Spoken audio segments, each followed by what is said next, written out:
Selamat datang kembali kawan-kawan.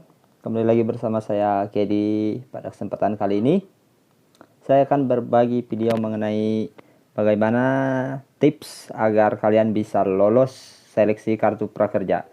Buat kawan-kawan yang baru mendaftar atau yang telah sering ikut gelombang namun tidak pernah lolos, cara dari saya ini semoga dapat membantu kalian. Ada beberapa poin penting yang akan saya jelaskan dalam video ini tentang apa saja yang sangat mempengaruhi kelolosan kalian. Oleh sebab itu, buat kawan-kawan, jangan skip video ini karena beberapa poin ini perlu kalian ketahui agar bisa lolos. Dan buat kawan-kawan yang baru di channel ini, channel saya ini akan cukup sering membahas tentang masalah kartu prakerja. Jadi jangan lupa untuk tekan tombol merah di bawah video ini, tombol subscribe-nya dan share-nya juga.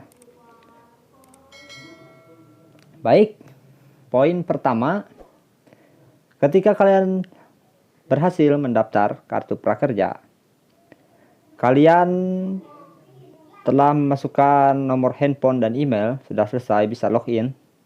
Mungkin kalian nanti akan ada semacam pertanyaan yang mempertanyakan pernyataan seperti itu, status kalian, entahkah kalian itu masih bekerja, mahasiswa, atau masih sekolah, atau semacamnya. Nah, pada poin-poin terakhir ada semacam pertanyaan, apakah Anda bekerja 3 bulan terakhir? Nah, pada poin ini sangat penting karena pemerintah memfokuskan kartu prakerja untuk saat ini adalah untuk mereka yang menganggur karena COVID-19. Pada poin penting ini kalian harus mengisi apakah kalian bekerja sebelumnya. Jawab ya. Terus apakah kalian menganggur karena COVID? Terus jawab ya juga. Karena apa? Karena orang yang terdampak oleh virus yang saat ini akan menjadi prioritas dari kartu prakerja ini. Dari pengalaman saya mendaftarkan punya keluarga, ini baru lagi nih. Saya telah mendaftarkan sebanyak sekarang sudah 18 akun. Saya tidak pernah ikut gelombang sampai 2 kali baru lolos. Saya biasanya 1 kali langsung berhasil.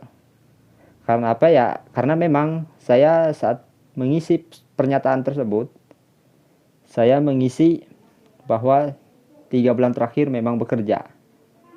Dan apakah karena COVID saya menganggur, ya saya isi itu. Karena fakta sebenarnya kan memang seperti itu. Walaupun saat ini kita bekerja, itu mungkin gaji kita juga dipotong habis-habisan. Karena sebagian kita banyak dirumahkan malahan, apalagi seperti di tempat saya ini, tambang batu bara, malah PHK yang ada. Oke. Itu adalah poin pertamanya. Saat kalian mengisi pernyataan, kalian usahakan untuk yang menganggur karena COVID, kalian jawab iya.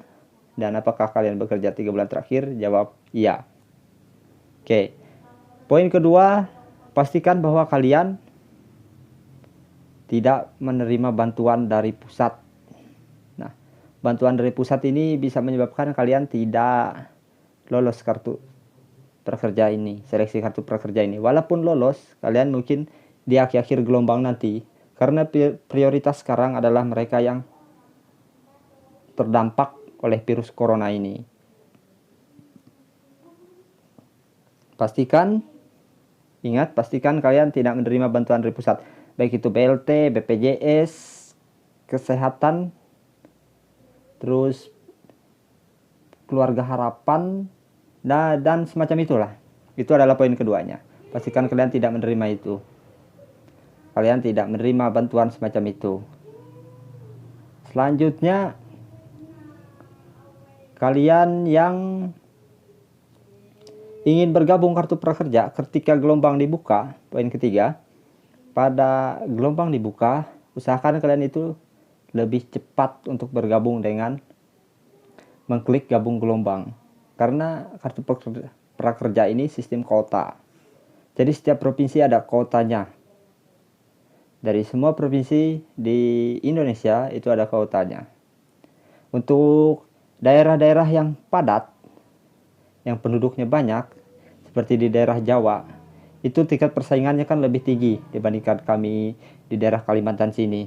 Nah, untuk kalian yang di daerah sana, usahakan ketika kalian tahu itu gelombang dibuka, seperti saat ini, hari ini gelombang 9 telah dibuka.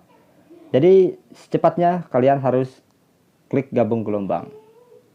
Selanjutnya, pada tes kemampuan dasar dan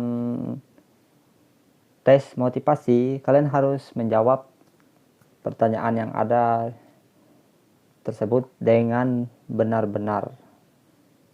Karena apa? Karena di tes motivasi ini, terutama tes motivasi, pihak prakerja bisa memprediksi bagaimana kalian ini niatnya untuk gabung dengan kartu prakerja ini. Apakah hanya iseng-iseng, apakah ingin serius.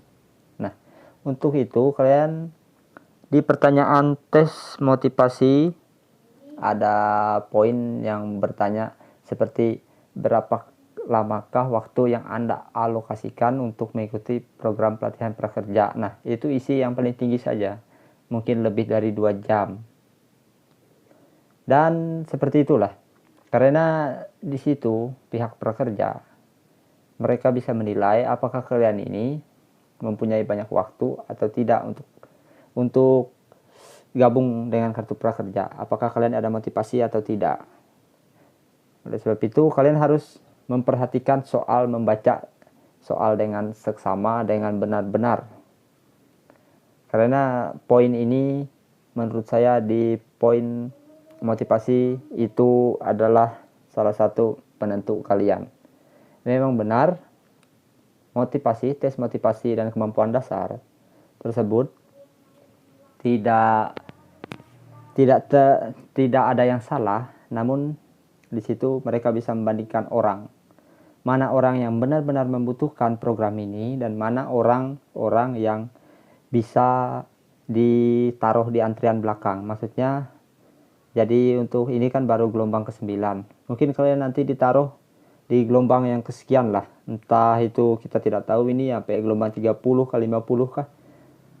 Jadi buat mereka yang benar-benar membutuhkan akan ditaruh di depan, dan yang terlihat masih kurang membutuhkan akan ditaruh agak lambat, atau dalam istilah kasarnya kalian tidak diloloskan. Oleh sebab itu, selain kalian mengisi poin pertama tadi yang menganggur karena COVID, poin tes motivasi dasar tes motivasi dan kemampuan dasar itu juga penting kalian perhatikan, karena itu adalah salah satu penunjang kalian agar lebih cepat diterima dibandingkan yang lain.